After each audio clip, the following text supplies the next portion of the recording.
This video is sponsored by, I think it's called amzchef. They contacted me a while ago and let me select something from items that they sell on Amazon. And my wife really liked the idea of this pasta maker, and we actually were thinking about buying a set. So I chose that, and they actually shipped it out to me, and this is what it looked like when it arrived. It's a 3-piece pasta maker. It's a there's a roller, and then there's a spaghetti cutter and a fettuccine or noodle cutter also. Came really well packaged. You know, they would have had a hard time damaging it in shipment. And you can see it was all packed in nice foam housing there. And it comes with a warranty card and an instruction book. There's also a pasta recipe in there, but we used a different one. And you can see they're made to go on the Kitchenaid. The 3 different attachments go right on the front of it for the accessories. And they're mostly made out of stainless steel, but there are some steel parts on there, I think, and you can't immerse them in water or put them in a dishwasher.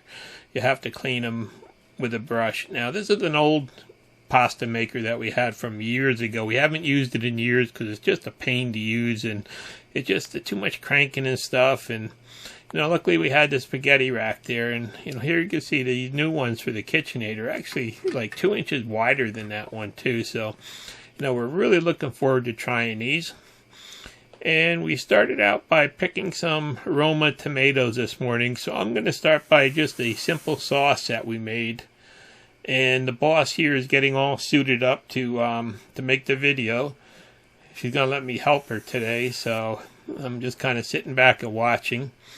And we're going to start with the Roma tomatoes that are fresh picked and blanch them. You get a pot of boiling water and you just put them in for a little bit over a minute, and then you take them out of that water and immerse them in a big bowl of ice water. And that makes them cool quickly, and the skins come right off of them then.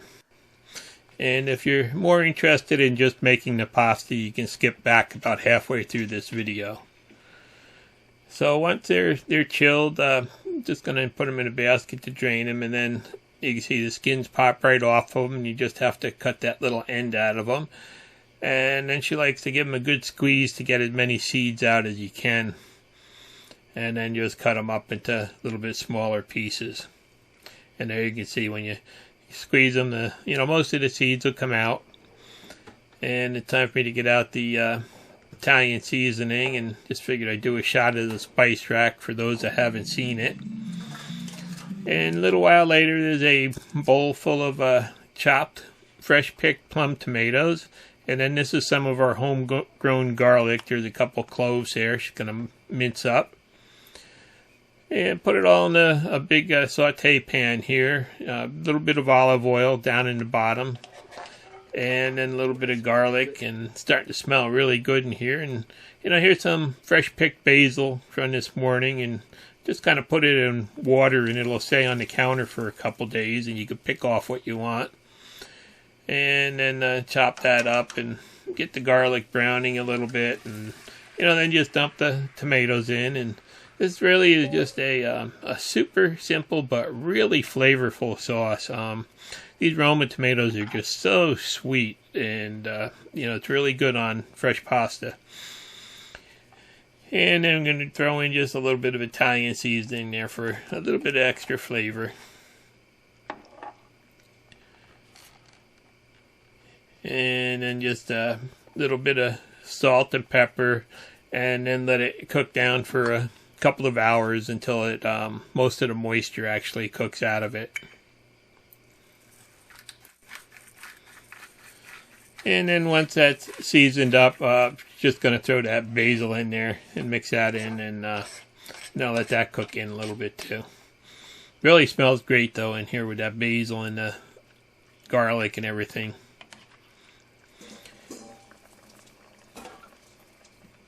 So now it's time to get down to the pasta attachments here, and I'm getting them cleaned up to be ready to use in a little while once we get the pasta dough made. And you can't immerse these in water, so basically I just took a a sponge, a little bit of soap on it, and rinsed them off and cleaned them off the best I could. And they did clean up good. Wasn't really anything on there, no oil or anything. They seemed to be well cleaned before they were shipped. And then it's time to get everything out that we need to start making the dough for the spaghettis. So basically this recipe is off of food.com, and I'll put a link to it. But it's 2 cups of semolina flour and then 2 cups of all-purpose flour, but we use bread flour. Then there's a ½ teaspoon of salt, and you just kind of take a fork and mix that all up, and then it all has to be put through a sifter. And I guess that helps get the lumps out and helps get it mixed up good and stuff. So you're just going to spoon that into the sifter there. And that doesn't really take that long to, get everything through there. And you get a nice fluffy little pile in the bottom when it's all done. And I think if you actually search the internet, you'll find all different types of pasta recipes to go along with a machine like this. So there it is. Everything's all sifted in the bowl there. It looks nice. And then in another bowl, you put the liquids. And that starts out with 2 large eggs. And you have to put them in there. And then you have to beat them up good to get them all mixed up and broken up.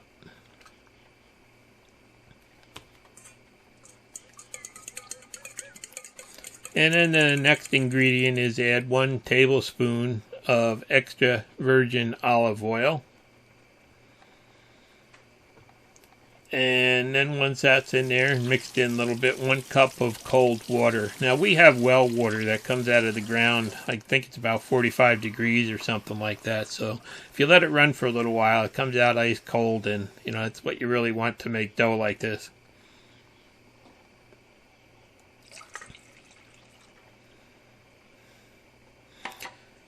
And then you just take and you mix that all together good there before going on to the next step.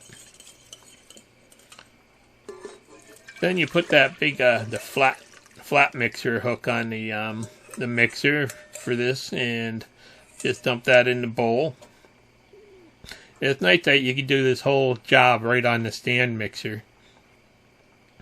And then she liked using this little plastic pour thing that I got from Yves a couple of years ago, and this thing's really worked out good. I'll put a link to that down in the description too, in case anybody's interested. But it really helps get everything in the mixer bowl, whether the mixer is up like this or down working. It's it helps when you're trying to get dry stuff in there. And you can see it's kind of like a little chute that goes right in there. So you put half of the flour mix in the mixer with all the actual liquids, and then you just have to turn it on, and the instructions give you the exact times for each run on it.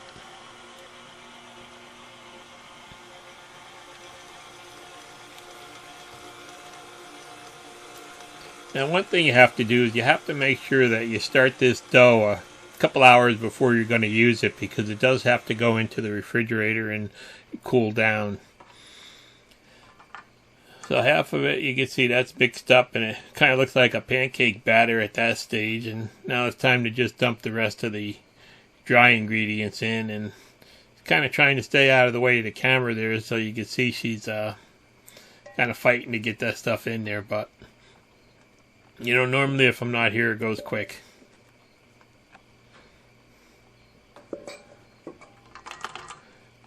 So now everything is basically in the mixer bowl there, and at this point the mixer is actually working pretty hard. It's really starting to struggle and stuff, so you just have to you can see it's slowing down right there, and when it gets to this point where it's kind of working hard, you have to change the actual hook out, or mixer beater, whatever you want to call it, out. And she'll take this one off and put a dough hook on there. So you can see it's a really thick dough there. It's sticking pretty good to that, but it really does not stick to anything else.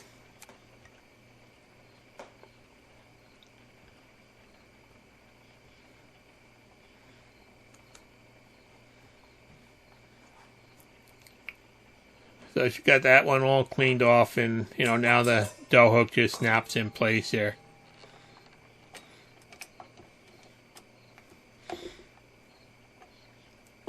And it's even with the dough hook on, with this really thick dough here, it did have to fight for a while to work it, work it up good, but it managed it. And you can see just how dry it is there.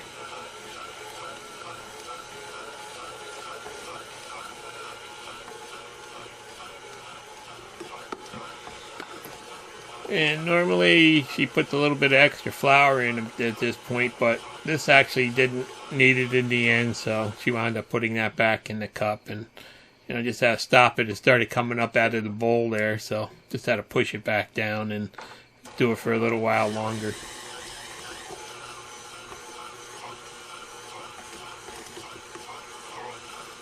So that's basically it for making the dough for this pasta that we're making.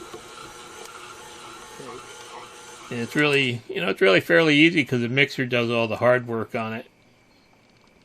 And there you can see it's not sticky or anything else. It's really a great dough for the pasta machine, I think. And now she's just going to take it over and wrap it in some plastic wrap and put it in the refrigerator for a couple of hours to cool down.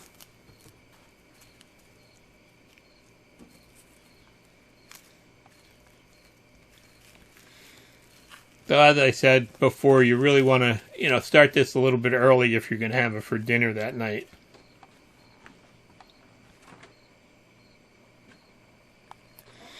And you can see the sauce is cooking down for a while, and then a couple hours later, it's time to set up the mixer to use these attachments and get to try them out. And they really they fit in there perfect. I went in just like they should, tightened down there, and everything looked good.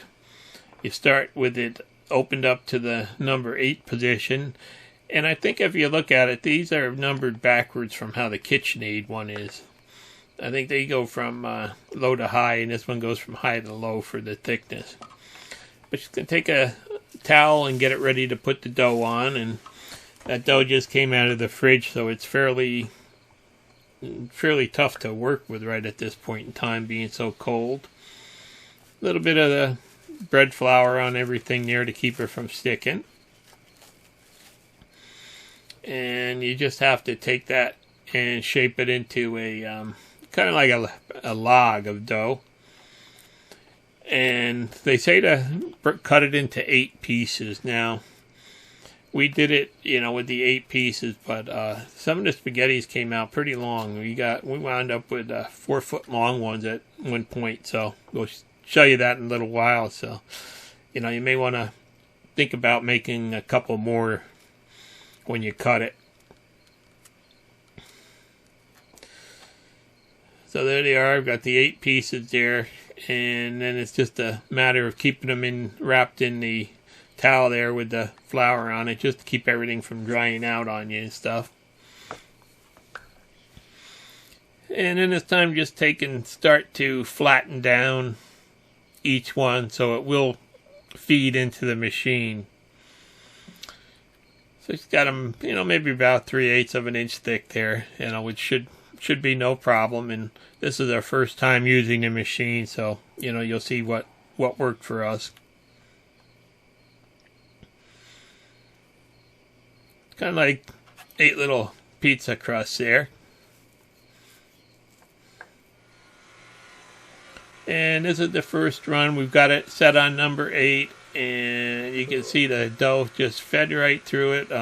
Thing just works effortlessly. It's just so nice, and I was lucky to be able to help by turning the knob. We started at number 8 with each one, And then we went down and we wound up settling on number 4. We wanted fairly thin spaghettis.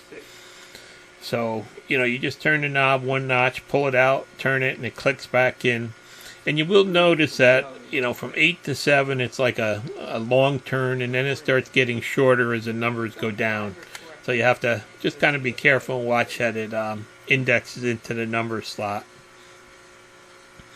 And it's just really amazing just how nice this thing works. Nothing stuck to it. It's doing a beautiful job at rolling. No effort at all. The hand crank one would kill you trying to do something like this. And you can see you're getting a really nice even piece of dough out of it. It's doing a great job. I really can't wait to try some other things with it, like ravioli, and actually we're going to try some egg noodles too. So you'll be seeing more videos about this in the future. And then she put a little bit of flour on each one as it went in there. And again, I'm just going to kind of bore you by feeding them all through here. But there were 8 pieces, and it worked perfect with each one, no problems. Mixer didn't have to work hard or anything like that. And she, as we're flattening them, she's putting them in under the paper towel there to keep them from drying out.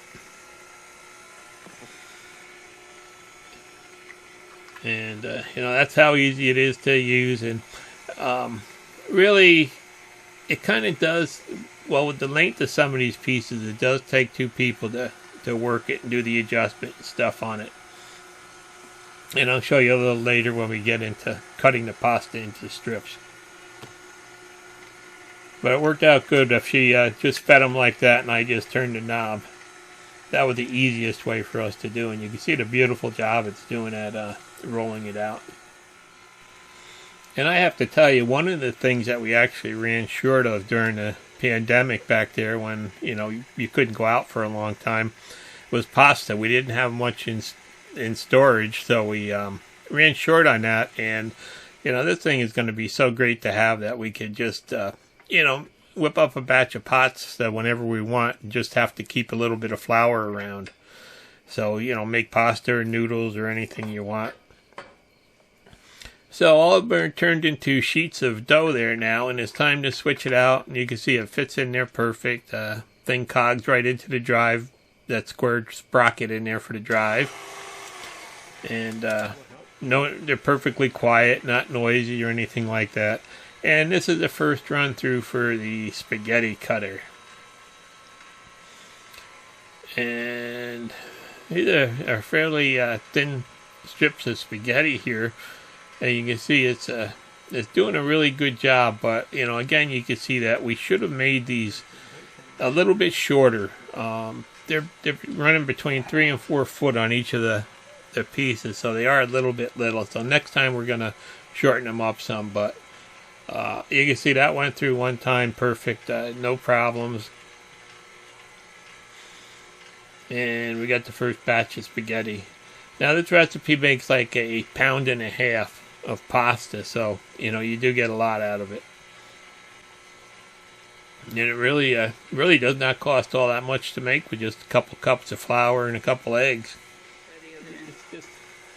And after the first one, it was hard getting the dough started, the beginning of it. And I realized it was because the flour had gotten on the wheels. We had extra flour on the dough itself there. So the flour was just making it slip. So what we had to do is just give it a little bit of a push to get it started between the rollers.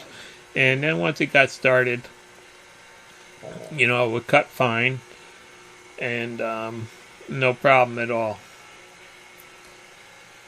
And, it was just, from what I can tell, it just looked like we might have had a little bit of extra flour on it there. And there you go again. It won't grab in there. You got to give it a little bit of a push right there to get it going. And, sometimes we start it a little bit cockeyed and stuff, but in the end, you could just kind of pull on it a little bit and it would straighten itself right out. And there you can see right there. You just give it a little yank, and you can pull it if you want to, re-aim it to the side a little bit to get it centered. But the spaghetti all basically came out perfect, so it's really a wonderful working machine so far. You know, we have no complaints about it. And I can see we're going to be using this a lot in the future.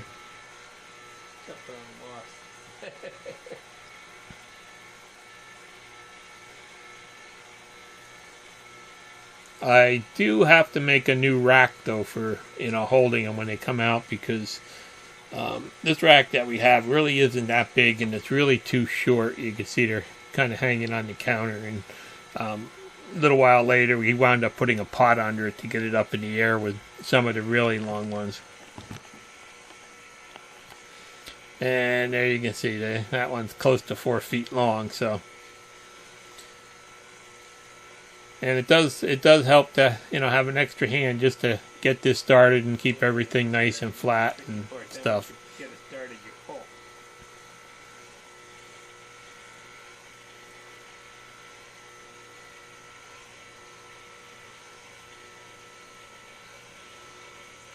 So once you get everything set up and running, it's a very easy to use machine actually, and the Kitchenaid just does not struggle with it or anything else. It's just really easy on the machine, it seems like. So pretty much at this point, I'm going to say this machine really does do a great job. It works good. It's easy to use, and you know, you can see it took two of us actually to use it right. And the biggest problem there was we had made the sheet so long.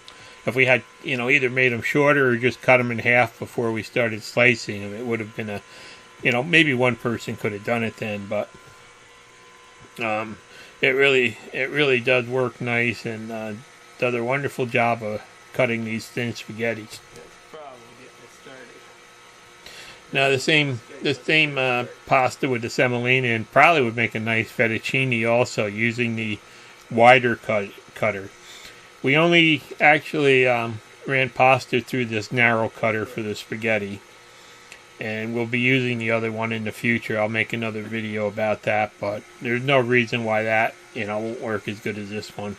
It seems to be made with the same type of materials and the same precision and everything. So about the only thing, you know, you do have to do is just once that roller gets flour on it, you just have to give it a little push in there to get the dough started. And I did make a little bit of a mess on the floor there, but you know, there it is, our about 1.5 pounds of pasta. We're going to let that dry now for a little bit over an hour before we cook it up.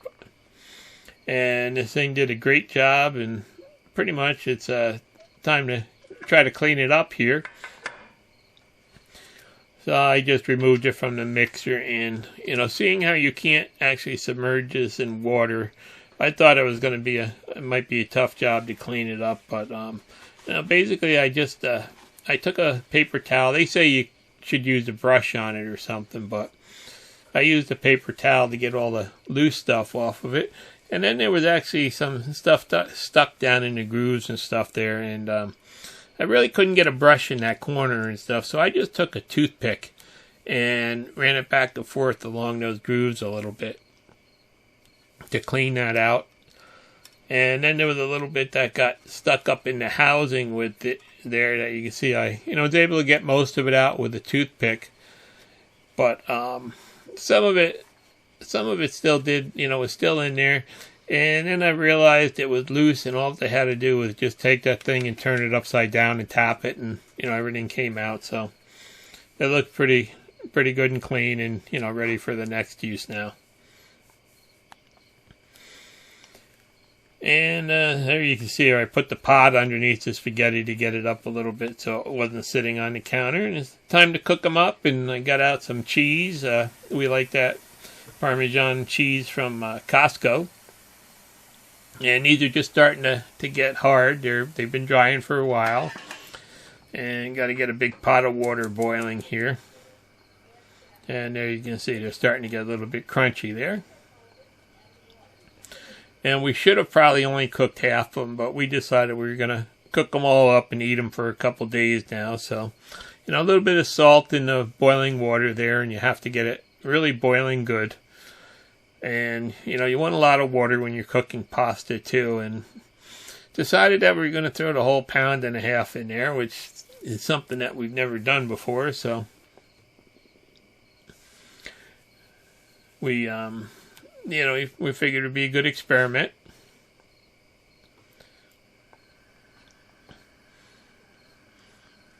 And they all fit in there, no problem.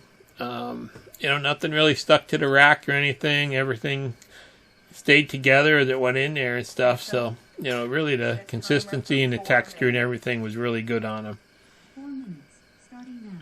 It's a couple pieces that broke off there, and boiled them up for I think it was 4 minutes there. And you can see they're starting to get a little bit bigger there, and all together, and nothing really stuck together or anything. So it looks good.